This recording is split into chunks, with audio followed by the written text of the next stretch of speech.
Okay, so we've done one like big event day with year nines about directing. We directed them in Shakespeare pieces, and now we're starting to do that in our classwork and N2C time.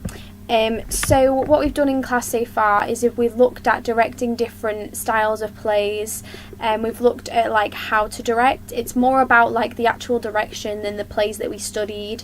So we used examples of like practitioners that we already worked with, but looked at how we could direct and the little changes that can add or take away from a piece. So for example, we looked at a lot of set, how costume can influence, how setting out a piece can change the way an audience views it, and especially with a budget. We looked at directing techniques and how it would be to organise a group, as well as taking feedback from a group. It's also like varied in like the ages that we looked at. So obviously we were directing people of our own age, so that's like other year of 13s. But if we were going to direct the younger years, the approach would have to be different. So to start off with, we looked at 2 plays, probably more like 4 plays. We looked at 2 new ones. We also looked at DNA, and we looked at FOMO, fear of missing out. So first we looked at DNA in terms of an introduction to directing. 2 of us were told to direct sections, like little sections of the beginning of each scene, to get across character status, to get across the storyline, to get across the establishment, and sort of like a meaning of like something to summarise the whole piece. This wasn't in terms of trying to figure out the piece, even though that's really important when it comes to directing, because you have to know your intentions before you go in there. So we were kind of thrown into the deep end, but it was more about working with others, trying to get across an overlapping, like overhaul message in what small space we had in terms of directing. So constantly remembering the ideas of like that DNA could be to do with this small representation of a bigger society, how kids are more susceptible to certain things in terms of peer pressure, in terms of wanting to fit in, but they could also represent that in a bigger terms of society. The idea that the title is called DNA, so there's reference to like this animalistic innate thing inside us, so representing like that whole idea in society of like how we want to survive, therefore that's why we pick off the weakest. And then in their story, obviously the idea that Adam is the weakest, and they sort of use Brian, who's the second weakest, to sort of represent the weaker people in society that they're putting these pressures on so that they can avoid the consequences. So in terms of understanding the play, you have to look thoroughly into its messages, but also how you could convey this. So in the ideas of like costume and setting, you want the idea of anonymity, so by using one costume that's all similar, like a school uniform, you're getting this idea that they are one group, that they are all the same. But if you have like little subtle tweaks to it, then it shows unique abilities and it shows unique character differences, which is important because they all sort of represent stereotypes in a group, and then therefore this represents stereotypes in society. So the whole idea of that was to look deeper into a text in terms of directing, because you have to look at it differently to how you would look at it if you were cast in it. So for example, I was DNA, I played Leah when I was directed last year, and when looking at the play, it was more about understanding the character's intentions, more about looking deeper into how you were directed to portray the character, but your own little twist on it. So the idea of Leah, that both Charlotte, the director, my director was, and myself, was that Leah was quite gossipy. She wanted the attention of Phil. She wanted him to notice her, and he wasn't really bothered. She was all about trying to fit in, but being too cool, wanting this idea of being too cool, and that she didn't really want to act like she cared, that she didn't fit in so much. But she let herself go when she was with Phil, and it was like this absolute brain like overload exploded onto Phil. That's how we looked at it when I was casting it, and obviously Charlotte had to say what she wanted the intentions to be, and directed how she wanted me to do the piece in certain physical moments she wanted to highlight. The main piece sort of choreographing it all, but she didn't micro direct, which was something that we had to look at deeply as well, because when working with people in this lesson, we worked with people our own age, so it's harder to micro direct because people want their own interpretations to be put across as well, and you want to be able to work with your actors, not work against them. So that's a really key thing that we had to remember and look at when thinking about this also. So she made sure she didn't micro direct, so I had to look at the ideas of like trying to get main messages across, trying to get them to do, potentially what we're going to try and do is trying to get my cast, the cast, to follow what the intentions we want, but allow them space to come up with their own ideas and work with them. So mainly in this lesson, that's what we did. We looked at the script, we looked at the intentions, and we looked how we try and get that across. It was only a really short look, but as we get more into what we're actually going to be doing for directing, what plays we're going to do and who we could potentially be working with, if I'm working with someone else, it'll be really important to think about that in terms of directing.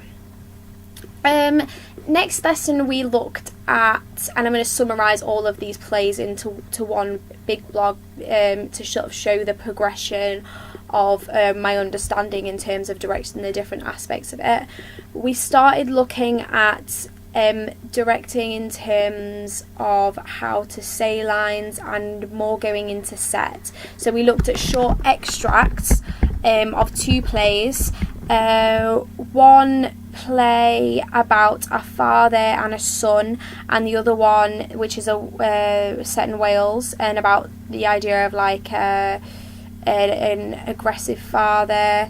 I've forgotten what that one was called, but another one called Blue Remembered Hills, about a group of young children who are played by adults. So these are like the ages of 6. The characters are about 6 and played by fully grown men and women, representing this like friendship group, but also this immature play that they have, the relationship dynamics of young children and those aspects involved.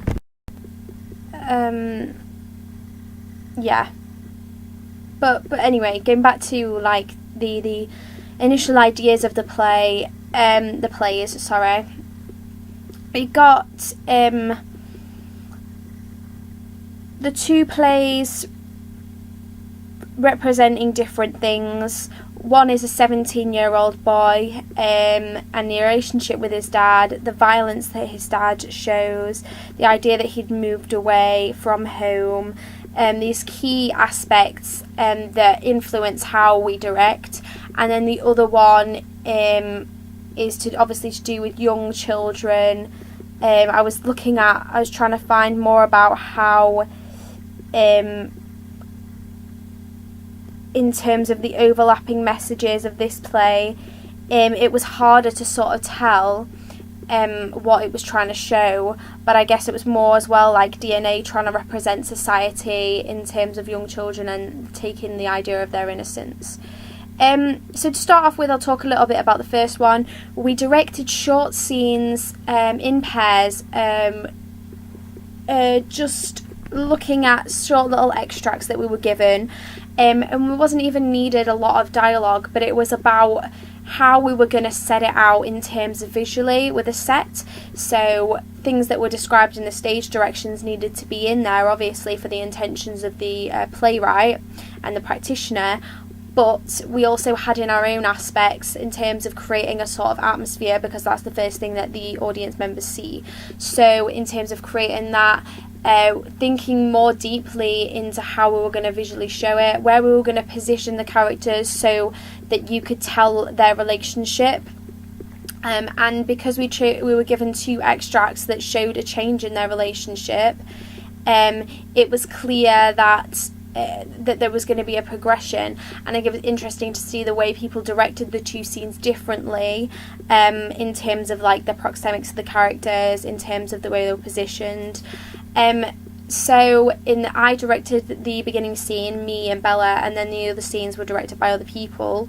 In the beginning scenes showed a direction of just 2 characters, a plain sofa. Everything was sort of bland and plain. We didn't even think that clearly about colour schemes and what that adds to it, where the TV is positioned, and this opened my eyes to like all these really important little details that you don't think are that important or vital, but when actually creating a piece and overall directing, they add a lot of influence to it, not only in terms of like what the audience can see because it might be blocking, but also in terms of how the style is influenced. So if they're having to reach into the audience, it gives the idea of like breaking the fourth wall, and more of a Brecht feel. But if you want to keep it like a Stanislavski feel, it has to feel really separate from the audience. So in terms of giving like connotations to a style as well. So we evaluated each other's performances. The idea of character relationships came up a lot, and more about like in a simple terms, because we only looked at this really briefly, was about developing from what we'd looked at in DNA, and directing that into more about how character relationships can be shown through direction, not micromanaging that we had to get over in this scene, but more about the direction in terms of how the relationships can be shown by proxemics, by the way they interact with the set, and what you would be doing in between lines so that it's not awkward and static theatre. Okay, so now moving on to, so that was really brief, but moving on to the next one we did, which was Blue Remembered Hills. Blue Remembered Hills, as I said, was done about little kids. It was in World War II. So I think the immediate thing that we looked at was the blurb, and I think when looking at when we're actually directing, and if we're doing a play that we know it'll be easier, but looking at the blurb, the context in terms of the play's time, the character's time, but then also the time in which the playwright had written it. So showing how that can have a lot of influence on a piece, in terms of what the intentions are and the overlapping messages. Next we'll look at the overlapping messages for what we're trying to show, and that leads to things like the style, that leads to things like how the characters will interact, the relationships, and where you want the whole piece to go, because even though we'll probably be doing sections, there's still an overlapping message and it has to be clearly shown, otherwise you're just directing the kids to just act instead of showing the main message and trying to get that across of a whole play. So developing more on that in terms of what we did in this lesson.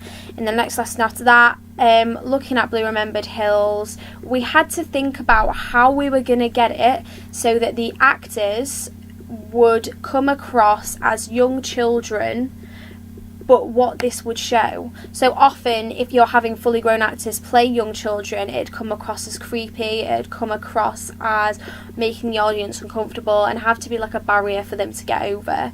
But in terms of this, it was about the discussion of whether you wanted that or whether you didn't. And I think there were certain aspects of wanting that to be the case because of the whole message of the play. It links to the ideas that there are similarities between the children and full-grown adults, but these are representing the innocence within adults, and on a bigger scale before they're tainted, and how the influence of adults is put on the children and the children are expressing this.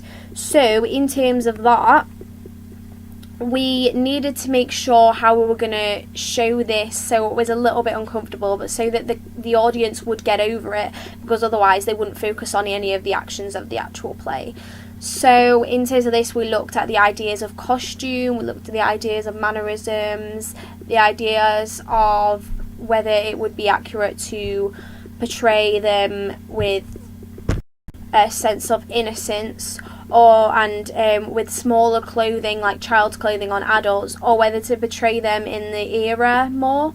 So it was about all of this discussion that we were having as a class. We talked about how a set could influence this. So in terms of like if there were like kids' toys around and things like that, that would obviously show that they were children. There are lots of props used in the actual play that show that they're children, and the way they speak as well. So whether they would speak with a normal adult's voice, but the text would still stay the same in what dialogue they actually say, or whether they would say this in a childish voice. So these were all discussions that we were having, and something that we would definitely have to think about if we were directing this piece.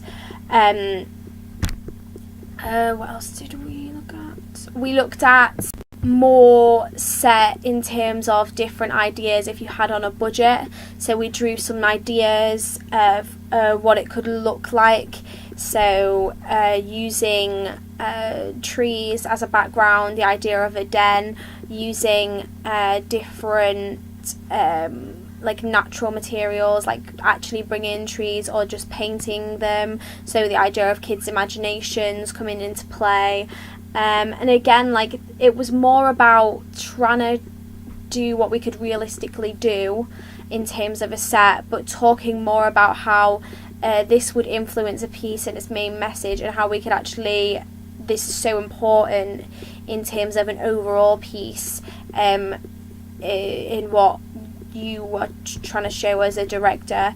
And I think beforehand I always thought that it was more about like how you were directing people to talk and the intonation they were using, but I've realised it's more to do with the overall look of it.